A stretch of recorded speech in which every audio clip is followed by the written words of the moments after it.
திமுகவுல தலித்துகள் மாவட்ட செயலாளர்களே கிடையாது.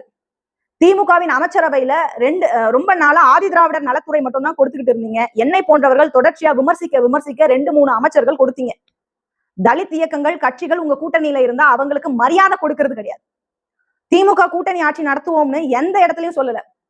இதையெல்லாம் நீண்ட காலமாகவே தலித் மக்கள் மத்தியில இருக்கிற ஒரு பிரச்சனை.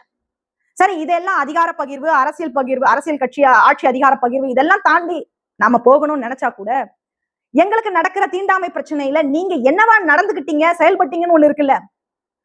உங்க ஆட்சியில பல தீண்டாமை பிரச்சனைகள் நடந்திருக்கு. நீங்க எதையாவது ஒழுங்கா அட்ரஸ் பண்ணிருக்கீங்களா? மத்திய அரசு கொடுத்த எங்க பணத்தை எங்களுடைய மக்களினுடைய கல்விக்கும், வேலை வாய்ப்புக்கும், அவர்களுடைய வாழ்க்கை மேம்பாட்டுக்கும் செலவழிக்காம அந்த பணத்தை திருப்பி அனுப்பியிருக்கீங்க. எத்தனை ஆணவ கொலைகள் நடந்தது?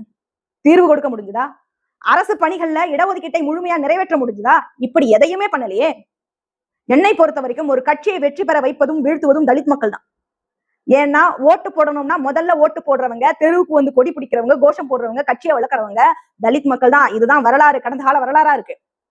அப்படிப்பட்ட தலித் மக்களை புறக்கணிச்சுட்டு நீங்க கட்சி நடத்தணும்னு நினைச்சீங்கன்னா ஜென்மத்துக்கு ஒப்பேறவே முடியாது.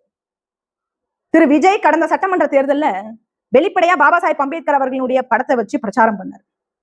திரு விஜய் ஓட்டு அரசியலுக்காக தான் பாபா சாஹேப் அம்பேத்கர் அவர்களுடைய படத்தை காட்டி பிரச்சாரம் பண்றாருன்னு எங்களுக்கு நல்லாவே தெரியும்.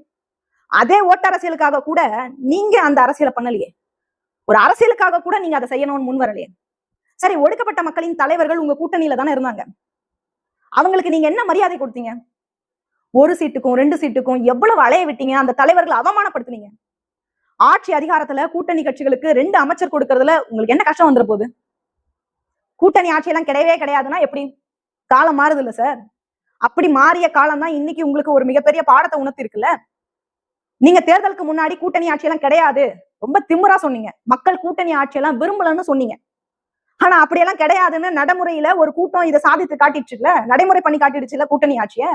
அன்னைக்கு நீங்க என்ன சொல்லி இருக்கணும் தெரியுமா? அன்னைக்கு தேர்தலுக்கு முன்னாடி நீங்க என்ன சொல்லி இருக்கணும் தெரியுமா? காலம் ஒருவேளை கை கொடுத்தால் கூட்டணி ஆட்சியும் நடக்கலாம்னு சொல்லியிருந்தா கூட்டணியில இருக்கிற தலித் மக்கள் கட்சிகள் ஒருவேளை உங்களுக்கு உண்மையா உழைச்சு வாக்களிச்சிருப்பாங்க. நீங்க என்ன பண்ணீங்கன்னா ஒரு கன உலகத்துல இருந்தீங்க, அதிகார உலகத்துல இருந்தீங்க. நம்மளை விட்டு ஆளே இல்லைங்கிற மமதையில கட்சியில இருக்கிற மேல்மட்ட தலைவர்கள் சொல்றதை கேட்டுக்கிட்டு ஆட்சி நடத்தினீங்க நீங்க கடந்த 5 ஆண்டுகளாக.